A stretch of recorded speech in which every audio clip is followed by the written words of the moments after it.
I'm Candace. And I'm Ripley. And this is Comicsplaining, the show where I just bought $200 of fucking memory.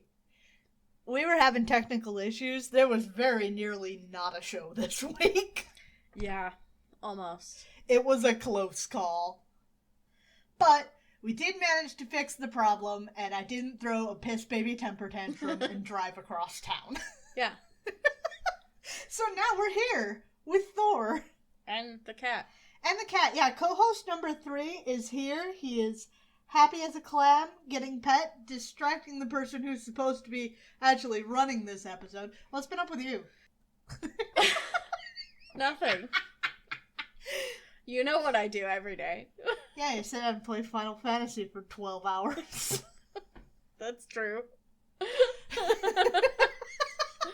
I'm hanging up your dirty laundry.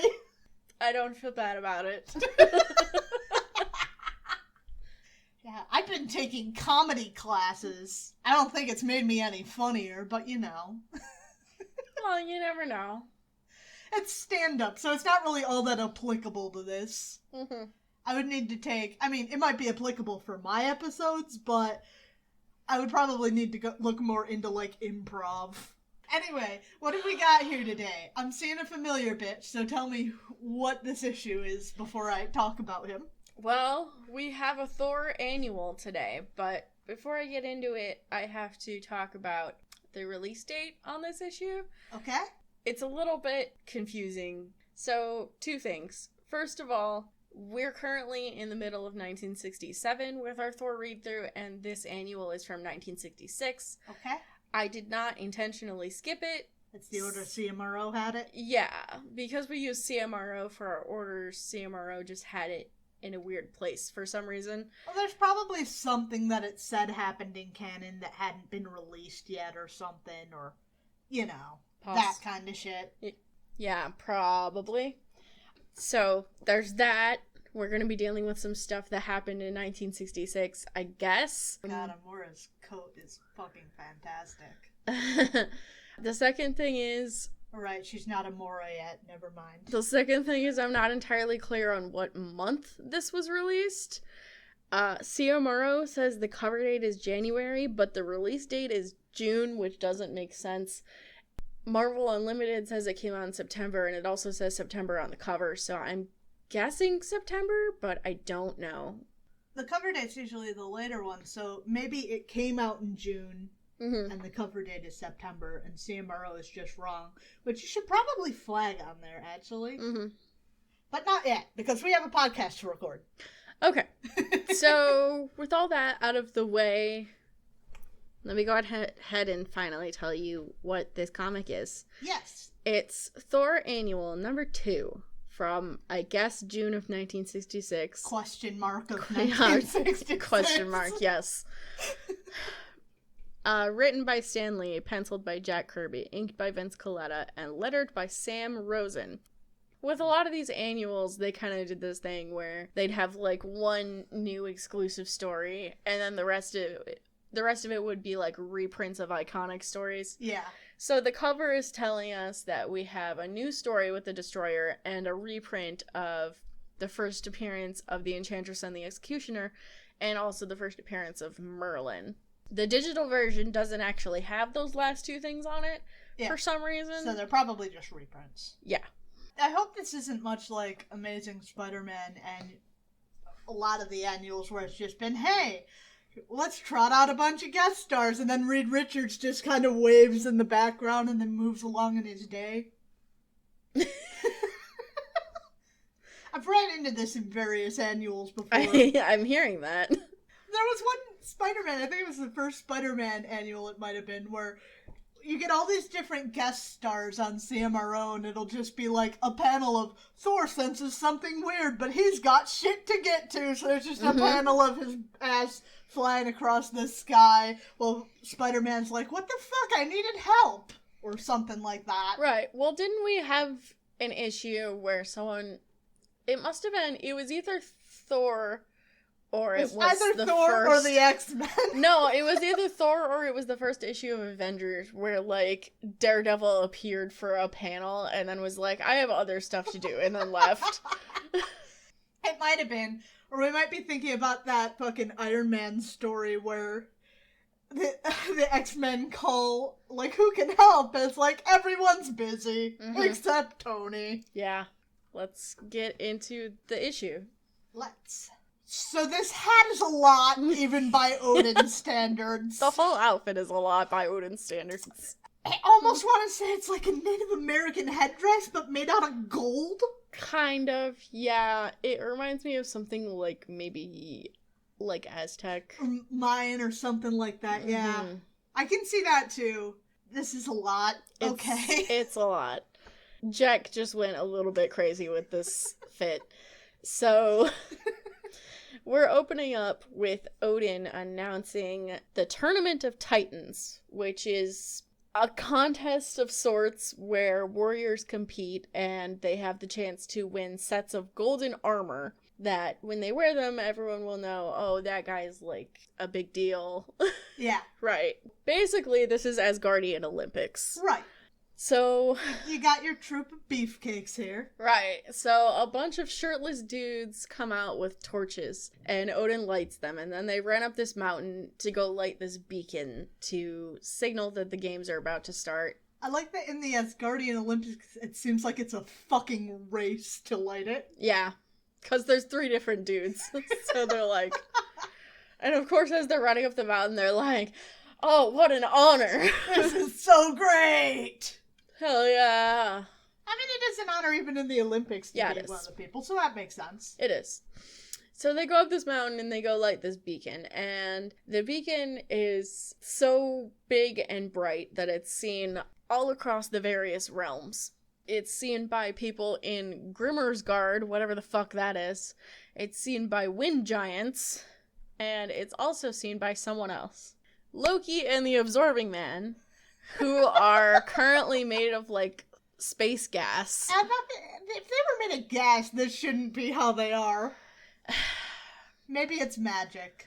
So the idea is that they're made of, like, I don't know, gases or space dust or something. I guess Jack was struggling to represent that in a way that we could still tell it was them. It looks like they're made of fucking algae. It looks like they're made of guacamole. Just guacamole sculptures. Guacamole is also an example. Oh, I hate the idea of a guacamole sculpture. That almost slipped right by me.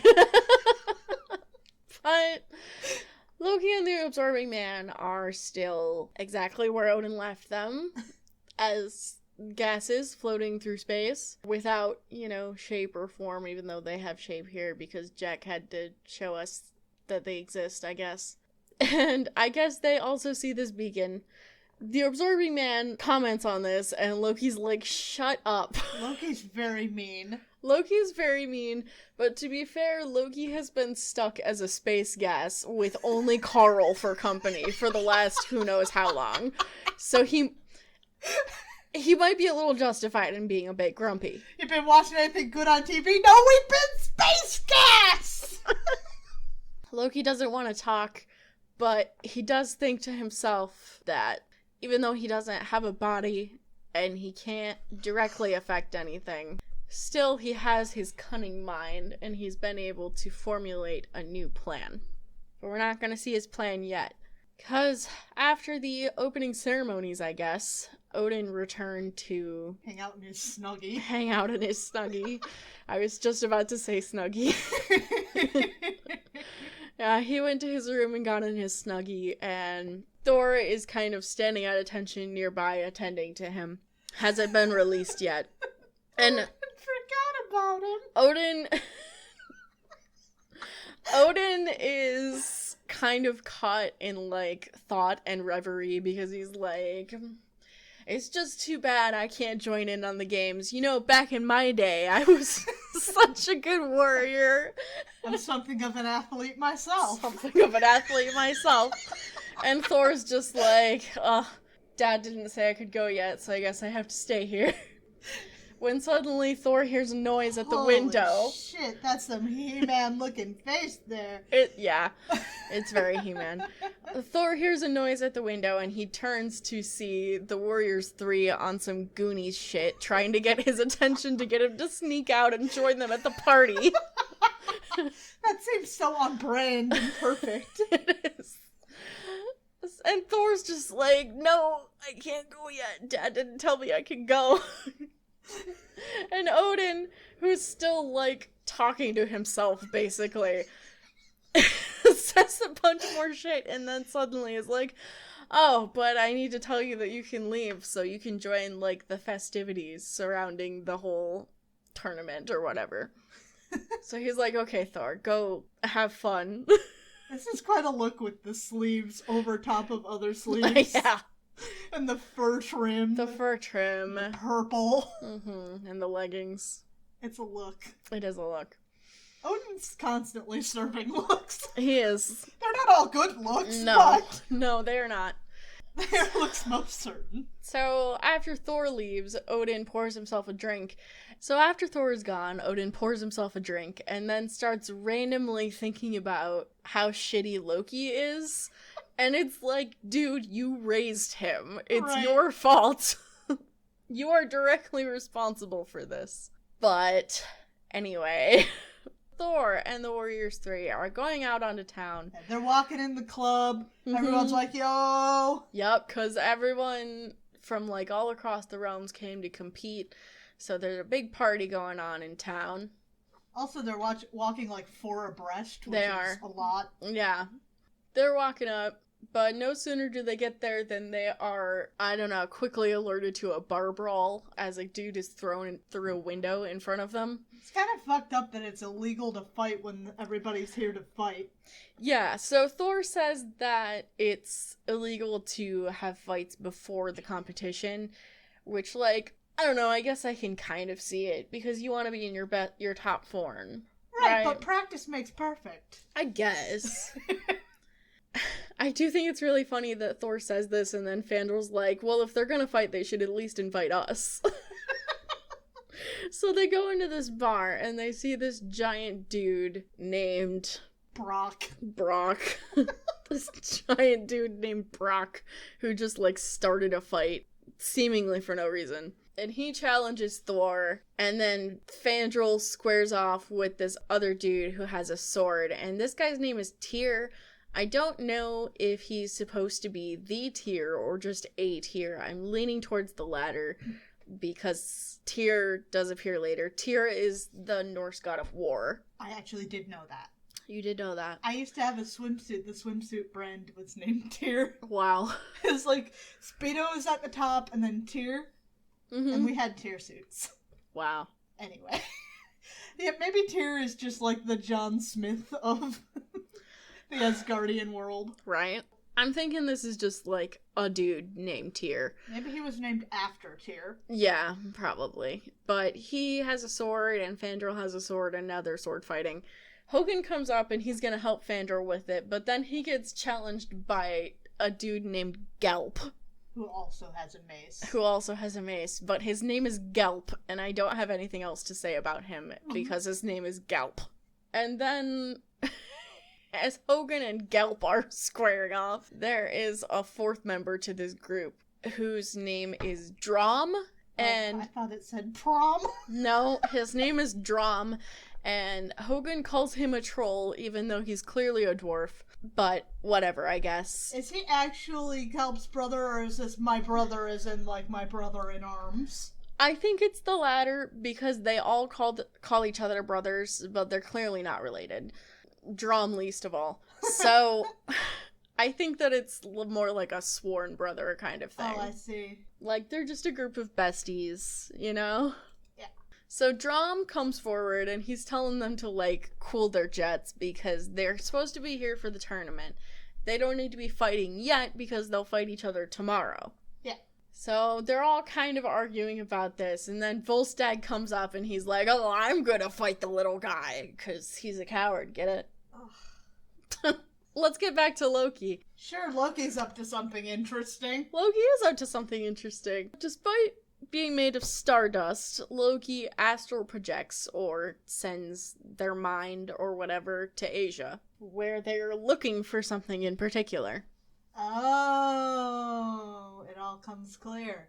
At the same time, a couple of local bandits are coming up here looking for treasure, and they get suddenly crushed under an avalanche as the destroyer emerges from the wreckage where Thor left it. I don't know why those bandits had to be there. Yeah, it seems a little bit mean. Yeah. Here are these guys here for no reason. Watch them die horribly. Right, we could have just, been like, oh, it's the destroyer, and that could have been it. There was no reason. Down in the village, what was that sound from up there? Right. But instead, not only are they dead, but they're dead bandits. They were scumbags in life. Yeah. Now they're dead. And they deserved it. Yeah, and their designs are not good. No. Anyway. So the destroyer... One dude has a shirt with no pants. The other has pants but no shirt. No, the one dude is wearing, a romper. So anyway, Loki has activated and technically possessed the destroyer because that's how the destroyer works. Right. It needs to have a living mind possessing it in order to do anything. Yes. In the arena on Asgard, they're getting ready for the first game. The first game is Capture the Flag. Cool, that's very Asgardian. Yeah. Basically, they've taken all of the people who are competing and separated them into two different armies. Yeah. And gave each of them a flag. It's Capture the Flag. Right. Sure, that tracks. Sure. Obviously, Thor and the Warriors 3 are on one side, and the group of bad boys that they were fighting before are on the other side, because of course they are. That's so annoying. I think it would be much more interesting if you had to split them up. Right. Or if, they all ended up on the same side, so they had to work together. Right. But this is not how 60s comics work. No, of course not. So, the melee starts, and they're all on horses, by the way. Unhorsing your opponent seems to be some component of this. It seems like once you get them off their horse, they're kind of out, I guess. It's like when you get tagged in dodgeball. Yeah. You gotta go to the sidelines. Yeah. So Thor's fighting, but he's noticing something odd as he feels like every time he strikes someone down, two more warriors appear. I don't understand entirely what he's trying to say because you're fighting an entire army of dudes, so there's gonna be more of them. Who invited the multiple man? He's doing fine, though. Of course, he's Thor. Yeah, exactly. Hogan is also doing pretty good until he gets suddenly hit by a mighty blow and knocked off his horse. Fandral, this is a ridiculous way to do this. Fandral is... standing astride two horses. Yeah. While having sword fights with three other people on different horses. Fandral is being so extra. I have to wonder, did he mount these horses like this in the first place before the battle started, or did he get into this position somehow? Because neither of these horses have saddles. I feel like he had one of the horses and then unhorsed another person, and then at some point decided it would be really cool, it would be really cool if I stood on top of both horses. Yeah. Well, Fandral, if those horses run in opposite directions, you're gonna have a bad time. He's already having a bad time, it would seem. Yeah, so... Because this is a stupid plan. So he's standing on top of two horses, sword fighting a bunch of dudes, and he's apparently doing pretty well at this until suddenly someone hits him in the back of the head. Until suddenly he is not, much like Hogan up above. Right, exactly. Volstagg is the one with the flag. Oh, God. And he's kind of just minding his business. I don't understand why no one is guarding him if he's the one who has the flag, but whatever. The bad boys, they don't have a group name, and I'm not going to list all of their names, so I'm calling them the bad boys. The bad boys come up behind Volstagg and are able to get the drop on him pretty quickly. What you gonna do when he comes for you? That's gonna be Thor, obviously, who comes for you. Yeah, obviously. So... they get the drop on Volstagg, and they capture the flag, and a bugle sounds, and people cheer, and out on the Rainbow Bridge, Heimdall turns, Heimdall has a beard now. He always had a beard. Oh, maybe I forgot it. It's just his beard used to be brown. Yeah, that would explain why I'm not ridden Heimdall. Also, he has pants on, which is like totally not his look. No. He does have his shield with a giant H on it, though. That is true. I should have known it was Heimdall. Yeah. So he turns back towards the arena, and he's feeling kind of sad that he can't leave his post to join in the playtime. He can't go play with the other boys, which is very sad. Dad said he had to do your homework. Right. But he turns back to see the destroyer approaching. Guess you go take back that wish that you could be fighting, huh? Right. The destroyer very quickly dispatches Heimdall and proceeds into the city. No, Heimdall! No, Heimdall, you're doing such a bad job. Why is Heimdall so bad at his job? He just is. So we return to Thor and the Warriors 3, who are recuperating from their loss, and Volstagg has a pillow tied to his butt for some reason. I guess that guy who punched everyone else in the back of the head just must have punched Volstagg in the butt.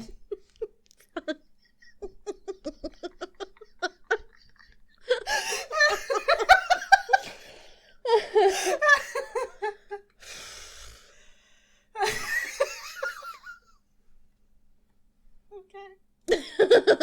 I'm good. Okay. So they're feeling kind of upset about this. And as they're talking amongst themselves, they realize that the enemy team must be using some kind of magic to get the upper hand. They clearly couldn't have just won. Right, no, of course not.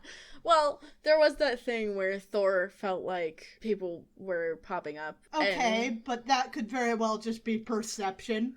I forgot about this, but they did mention it a couple pages ago. As they were coming up on Volstagg, the bad boys were talking about how Drom, who apparently is a magic boy, put a spell on Thor so that every warrior he strikes down multiplies. Okay. Well, is that against the rules? I feel like it shouldn't be. It is. That's stupid. They say that magic is against the rules. That's stupid. You're cutting out entire groups of people who could fight. Yeah. It's not fair. Well. Odin's biased. He is. I mean, Odin himself uses magic. So yeah, but he doesn't treasure magic, right? I don't know, I've just been getting this vibe that he's way more into the physical confrontations. In the comics, yes. Right. Okay. That's the obvious caveat when I say that. Right. I don't know shit about Norse mythology. Right. In the comics, yes, he much more values fighting dudes. Fighting dudes. And that's what the Asgardians in general value more than anything, is just getting rough and rowdy with the boys. Notice, there's still no women here. I have noticed this. This is the boys' Olympics. The girls' Olympics are next week. So Thor and the Warriors 3 go to intercept the bad boys and challenge them to reclaim their flag. I don't know why this is allowed, but I guess it is. I feel like if I look up what was going on in June of 1966, it's going to have been the Olympics. Maybe. So they start fighting. And Volstagg squares up with Drom, but Drom quickly uses an illusion to make himself look big and frightening, which scares Volstagg and causes him to turn away. And then Drom releases his illusion, but as Volstagg turns back to go after him, he doesn't realize that Drom is running away from the destroyer, so Volstagg runs straight into the destroyer. Oh, shit. And the destroyer, I guess, spikes him into the ground like a fucking tent peg. Yeah, basically. But Volstagg is still able to cry out to his fellow warriors that the destroyer is here and they need to do stuff. So pretty much the tournament gets immediately called off because everyone is like, oh shit, we gotta go fight the destroyer now. I like that they all know what's up with that. That's pretty cool. Mm-hmm. Everyone who was competing, and even some people it looks like who were just in the stands, jumps down to go start fighting the destroyer because the destroyer is making his way towards Odin, and it's everyone's job to make sure Odin doesn't die. He's the king, so... Right, but why can't Odin just wave his magic flashlight and fix this shit? Good question. As the destroyer is surrounded, he somehow shatters every sword within his reach, which is weirdly specific. Maybe he just put his arms out and just spun around like a fucking top. Fucking windmilled. So now that their weapons are destroyed, the warriors just kind of uselessly dogpile on the destroyer, but he blasts them away with a shockwave.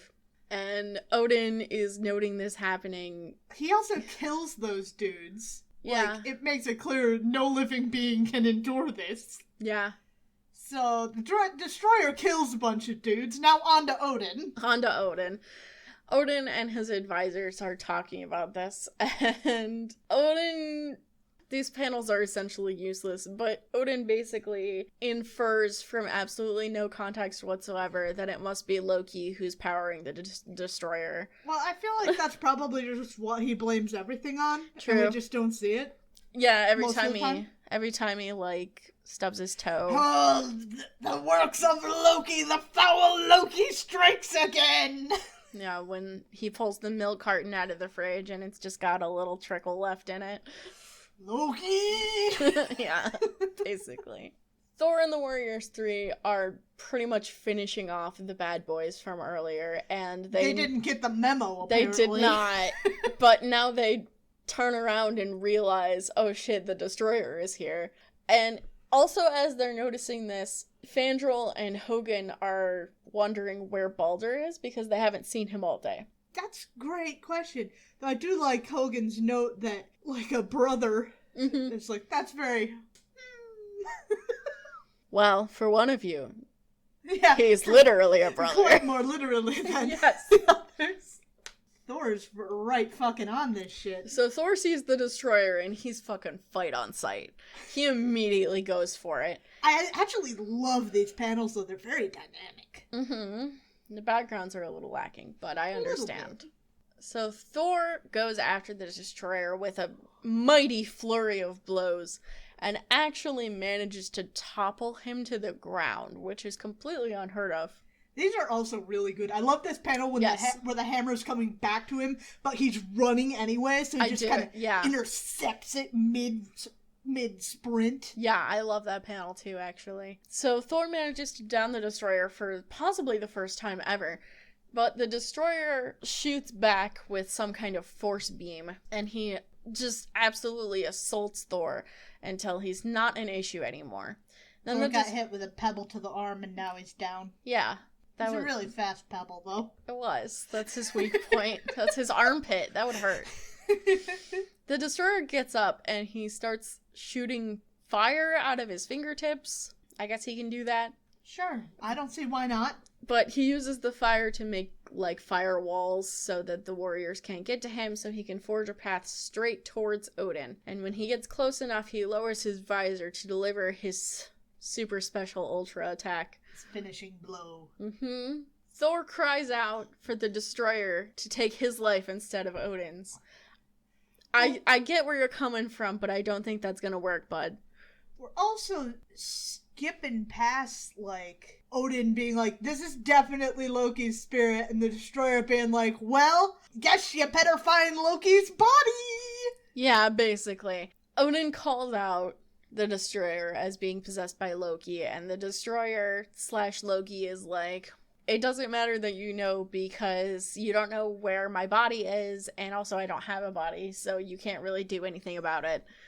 Because the only way to get the soul out of the Destroyer is to, like, awaken... No, you don't have to kill it. You just have to, like, that's right. The other guy didn't die either. Right. Seemingly, there's nothing that Odin can do to stop this, because he created the Destroyer. The Destroyer is, like, ultimately powerful. Don't create things that are more powerful than you. Well, I would say the Destroyer is, like, equally powerful to Odin, because the Destroyer can destroy Odin, but Odin could also destroy the Destroyer, so... Right, but don't make things that can destroy you. Right, so I don't know why he's just standing here not doing anything. He could be doing something. Whatever. I'll just let all these dudes die fighting for me. Well, he's a king, that's what he does. That's his prerogative. But as Thor is making his impassioned plea to the Destroyer, suddenly an astral form speeds past him and goes to address Odin, and we find that this is Baldur. Apparently, at some point this morning, I guess, Odin turned Balder into space gas and sent him out to go find where Loki is. Just on a whim? Yeah. Hey, go find your brother. Yeah, I mean, I guess it's good timing. I guess I can see why he chose Balder to go find Loki. Because Balder and Loki got beef. Yeah, that's true. Well, I just, like... he didn't know Loki was gonna do something. Right? He just, like, thought of Loki last night and then was like... Go make sure he's not up to something. Basically. It's like when your sibling is in, like, timeout or grounded and your parent sends you to go check on them. Right? When you realize the house isn't just quiet, but too quiet. Right. Loki's been very quiet for a very long time, and I don't trust it. Balder, you get along with your brother the least. Why don't you So go you'll snitch on him. Yeah, you'll narc. So Balder does indeed narc. He tells Odin exactly where Loki is, which means that Odin is able to shoot a beam of forgetfulness across the infinite void. No. Which strikes Loki and erases all of his thoughts and memories. Cool. So if you're following along at home, Loki now does not have a physical form, does not have thoughts, and does not have memories. So he's dead. It's not dead, he's just a poof of gas with no consciousness. That's Dead. Yeah, that's dead. That's dead. For all intents and purposes, that is dead. But I guess the day is saved. For now. Yay. The destroyer, now without a consciousness to propel it, collapses to the ground, no longer moving. Is Odin smart enough to at least not be like, let's put this back in Asia? No, he's not. Okay. That told me all I needed to know. Thor goes up and he's like, it's great that you didn't die, I guess. So Odin addresses all of the warriors and he's like, well, the games are kind of ruined now, but since all of you teamed up to protect me and protect all of Asgard, all of you are the winners. But instead of anyone getting the golden armor that I promised, once a year on this day, all of your armor and clothes is going to turn gold for the whole day. And then everyone will know that you're the specialist boy, except for all the other people who also have that. And now everyone's clothes is orange. Cool. So that's great. And to answer your earlier question, we're not going to address what they do with the Destroyer. It doesn't come up. Okay. I think you should probably put that away in the fucking arsenal. Lock it up in the goddamn vaults until you need it. Yeah. I think that's what he should have done in the first place. No fucking shit. I'm just gonna leave it unattended here. Because the entire point of the Destroyer, why Odin made it, was, like, as a doomsday weapon to prevent the fucking apocalypse. Right, and so also to protect Asgard, right? Well, to protect Earth, actually. Okay. Which well, is, I like, guess it does make some sense. The first and only good thing that he will ever do for Earth, even though the Destroyer is a villain. But he can still send shit wherever he wants. Just keep it on Asgard and send it to Earth when you need to. Exactly. It's dumb. It's dumb. There's no reason it needed to be in Asia. Why on Earth? I was gonna go somewhere with that, but you know, why on Earth? Why on Earth, indeed. Okay, I know this bitch. So we know this bitch. We haven't encountered him, I think. No, we haven't run into him, but we do know the bitch. He's a well-known bitch. So our next issue is Thor number 142 from May of 1967, written by Stan Lee, penciled by Jack Kirby, inked by Vince Colletta, and lettered by Artie Simek. We have on the cover the Super Skrull, which is not generally a Thor guy. He's a Fantastic Four villain, in fact. Made apparent by the fact that he has all the powers of the Fantastic Four. Yeah, and he also has a snatched waist. Indeed. Think he's corseting under there? That would be painful to fight in. There's a Skrull, he can probably move shit around. Well, in that case, he doesn't need the corset. You know, that's he fair. He can just make himself look that way. That's fair. That makes more sense now I'm thinking about it. Okay, well, what's this bitch gonna do? Oh, that's a look. Yeah, so Thor is standing out in the middle of the street, as he's wont to do, and a biker decides to challenge him to a race, apparently taking the piss a little bit. The amount that Thor is, like, very annoyed by being bothered by people in the street, he should stop just standing in the street. Right? As Thor. Right? Be done! Thor likes the idea, but thinks that it would...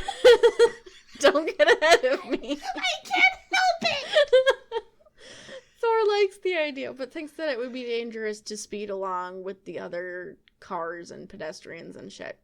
So instead, he climbs onto the motorcycle without asking and spins his hammer and lifts both the motorcycle and the biker into the air.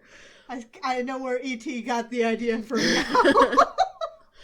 I love that he's lifting this motorcycle into the air while riding it, which means that he's carrying it up with just the sheer force of his thighs. Well, he's also holding on to the handlebar. Yes. And what's your point? Well, he can hold on strong. Yeah. It doesn't need to just be his thighs. But it should be. But again, he's giving this motorcycle guy that look. Yeah, he sure is. So Thor lifts the motorcycle, and the motorcycle man, who's wearing an intense outfit, he's got like a green jumpsuit on. He's also hugging Thor around the middle because he's being lifted off into midair. I think it's understandable. Understandable. He's a bit freaked out by this. And Thor is...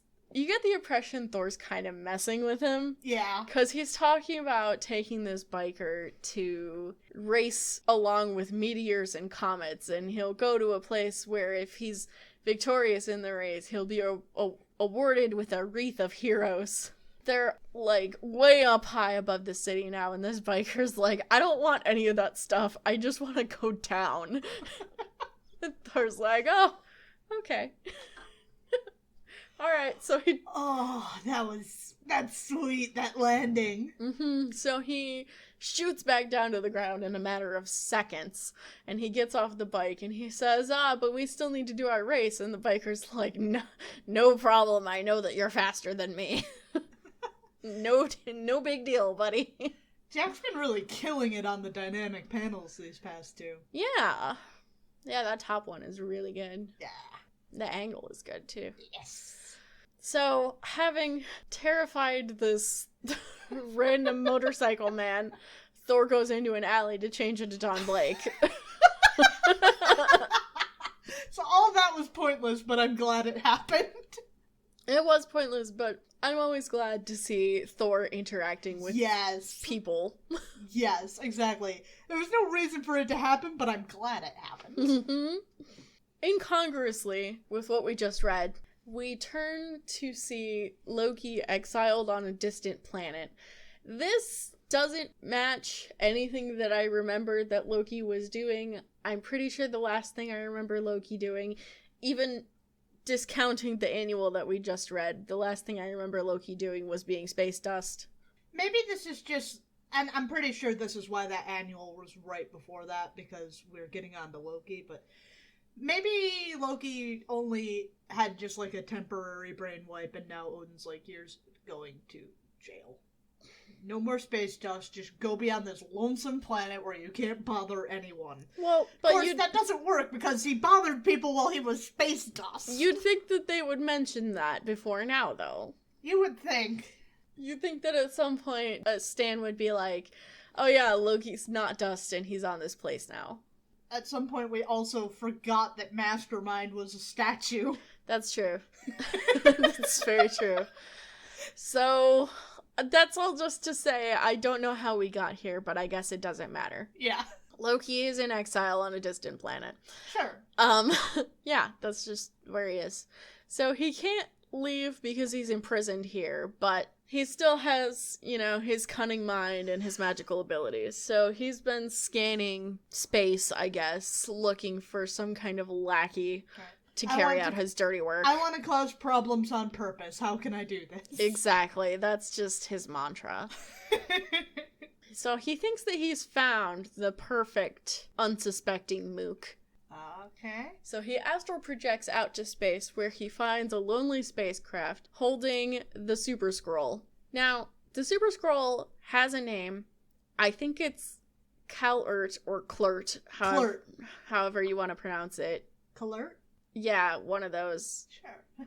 I'm not positive that that's his name. It sounds right, but I don't read a lot of Fantastic Four. Right, but I'm not positive, so I'm just going to call him the Super Skrull, even though it's a bit cumbersome. Well, I'm going to call him Klurt. Okay.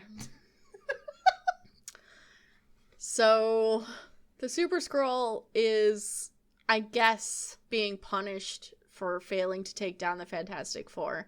Okay. He's He's also been left in the middle of space. Pretty much. He's been banished to, monitor some, uninhabited area of space for the Skrull Empire, basically.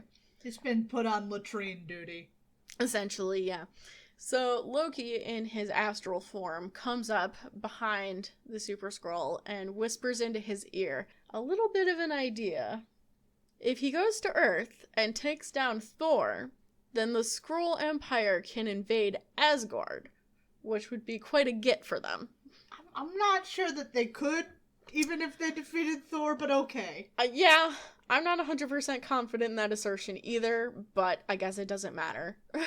He's not trying to convince him something realistic, he just wants to cause problems on purpose. Right, well, it's enough of an idea that Klurt decides to act on it as he quickly speeds off to Earth. Let's look this up before we keep calling him Klurt.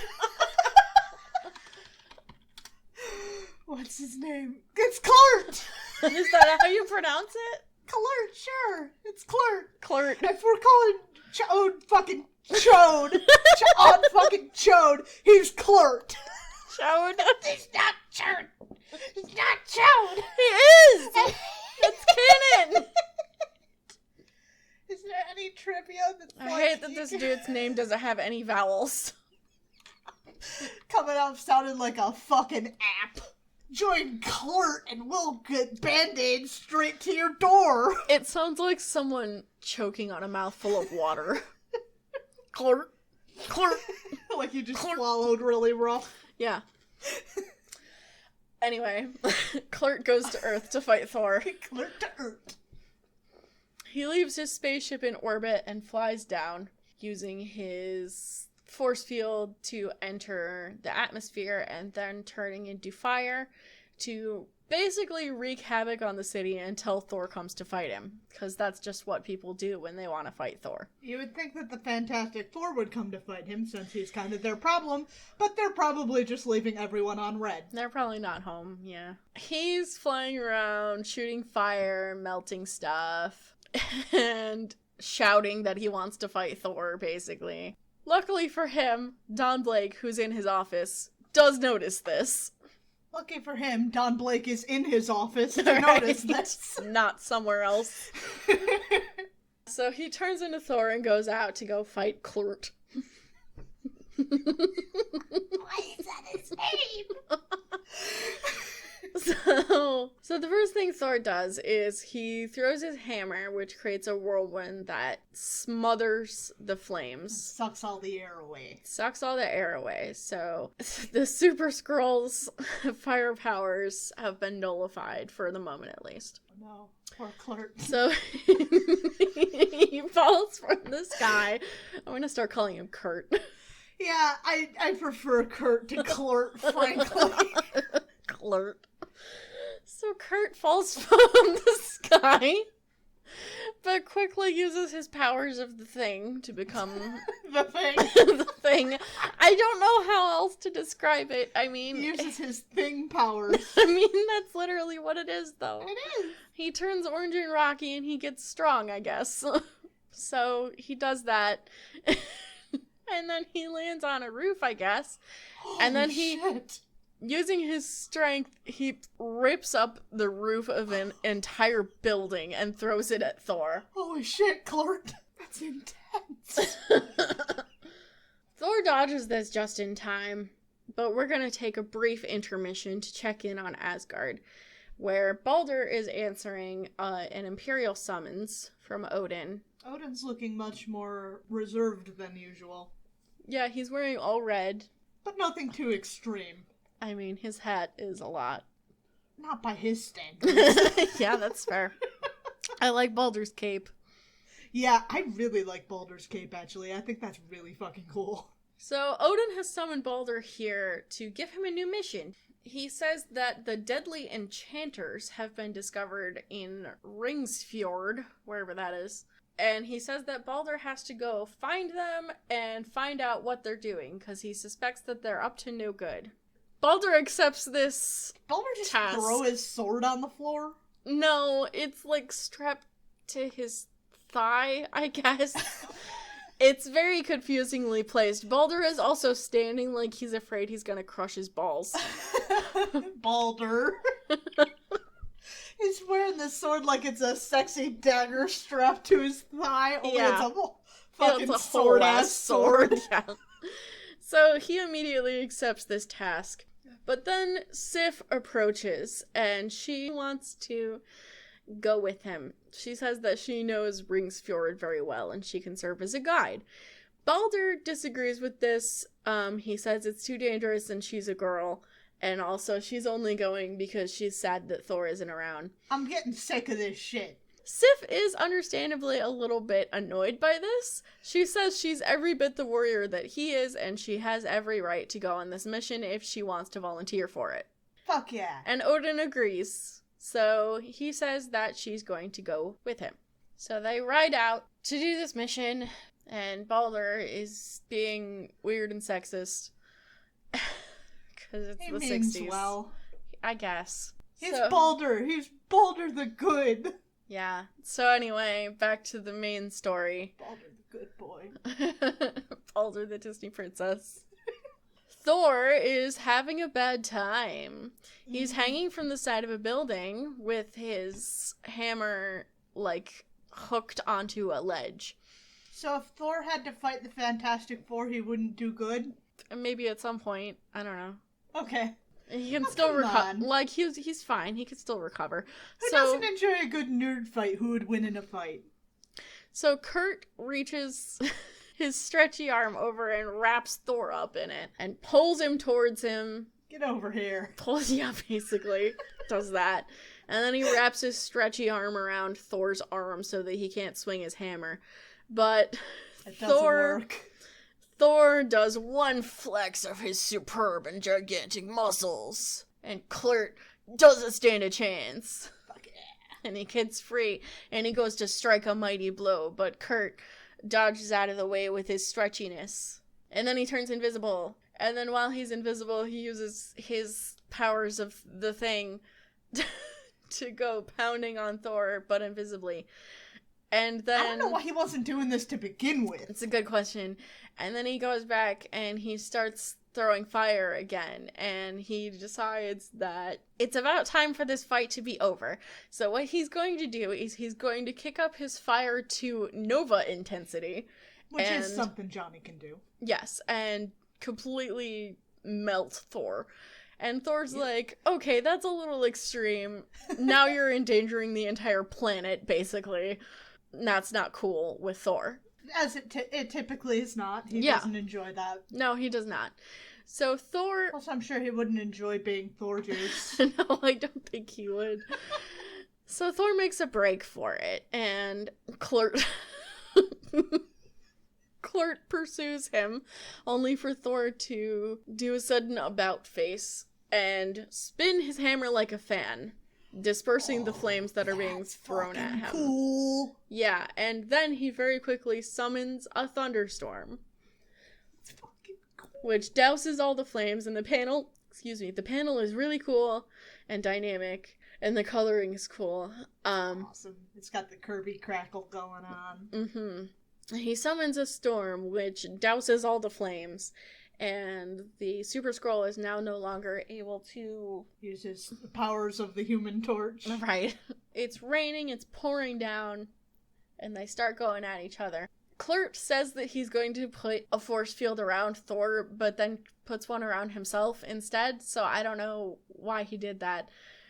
But now that he's in a force field, Thor just starts hammering and pounding on him, driving him back until Kl'rt musters up all of his strength and pops free, grabbing Thor and preparing to throw him over the edge of the building. But Thor swings down and grabs Kl'rt with his thighs and then flings him back into the wall. He's a grappler. He did some wrestling. Oh yeah.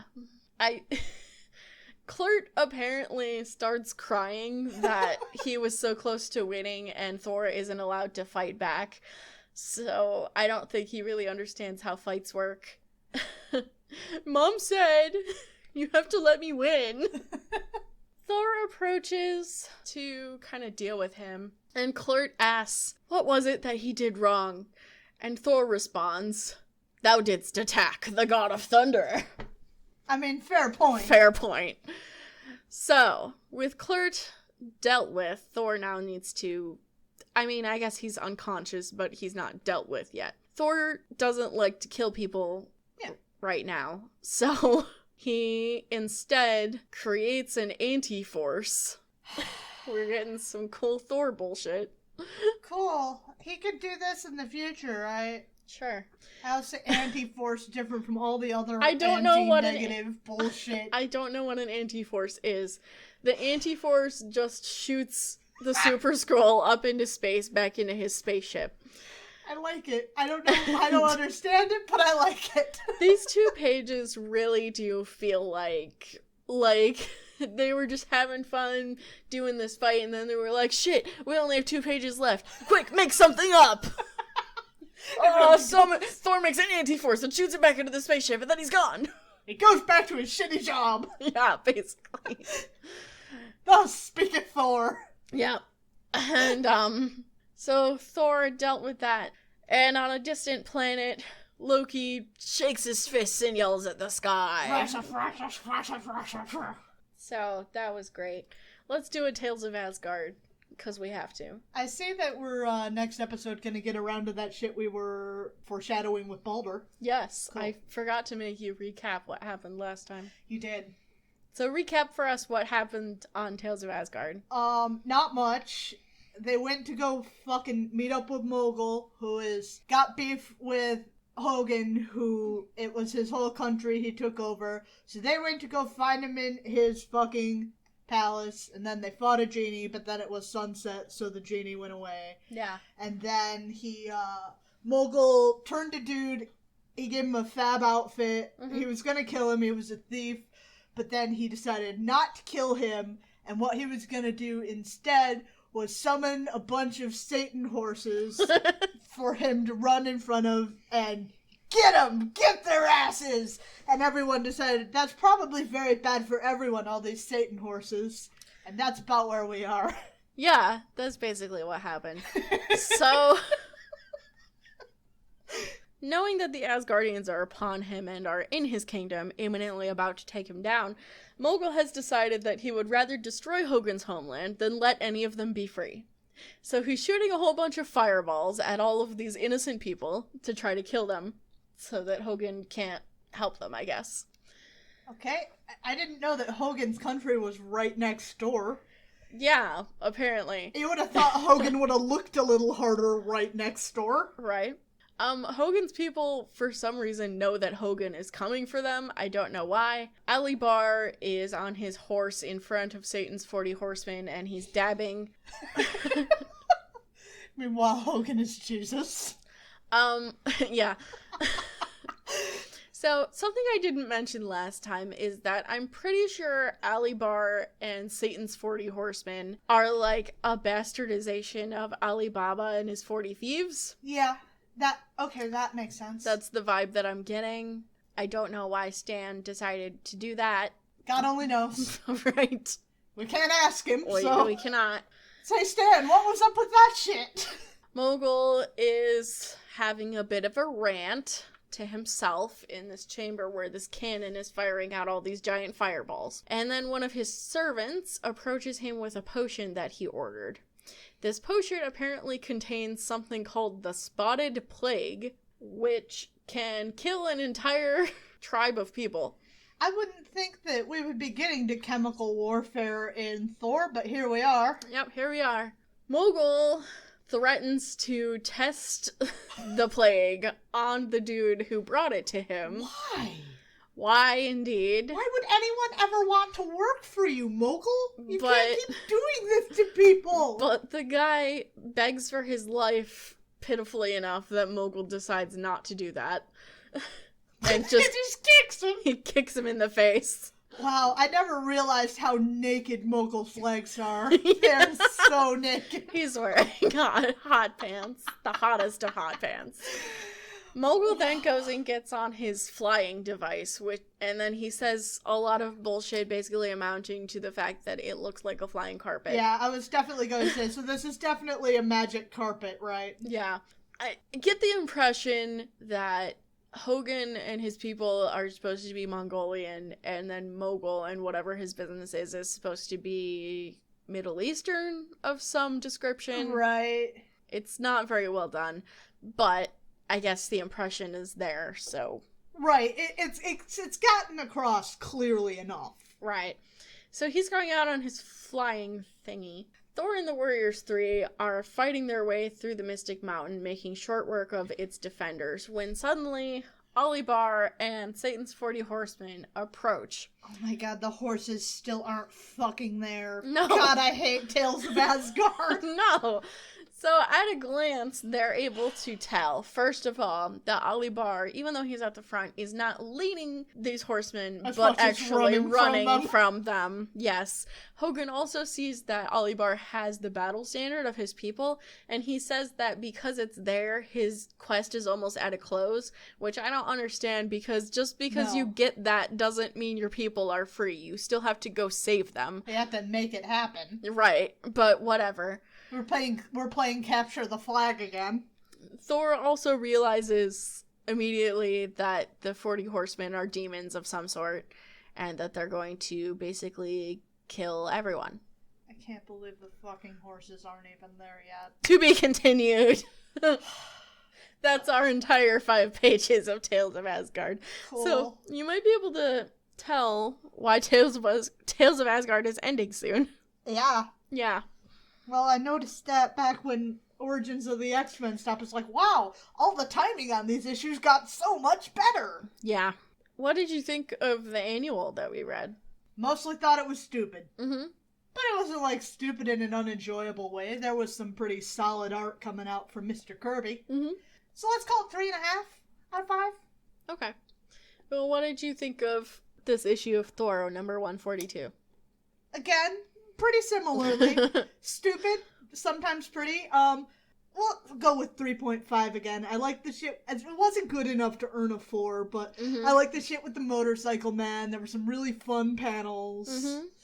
So, sure, 3.5, and then we're just gonna forget the horses. See, I feel like that's pretty generous, honestly. I'd give maybe a 3, probably a 2. I bumped it up a lot for the art. That's true. I enjoyed a lot of the art. Yeah, there was a lot of really cool dynamic panels there. That's all the issues I have for today. Yep. Now we've just got our housekeeping. Mm-hmm. So, if anybody knows that we've been pronouncing clert wrong, you can send us an email over at comicsplaining@gmail.com, or like flame us out on Facebook, Tumblr, or Twitter. We're Comicsplaining everywhere, so tell us how to pronounce clert. Give us hate mail. Other things you can do. If you want to support the show, we've got Patreon. Patrons get access to the show a day early. Higher tier patrons get other rewards, including exclusive Patreon content. We also have a coffee. We just bought our mics and mixer, so hopefully next episode is going to be our first issue with mics, new mics, and a mixer, and fucking memory, so things don't fucking crash anymore.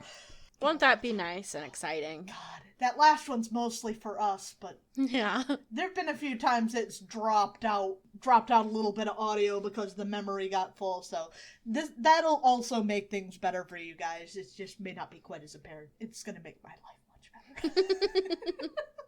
Anyway, other ways you can support the show. We put out a video version of the show weekly on YouTube, so that's also something you can enjoy if you want to see all these panels that we're talking about that are looking so neat.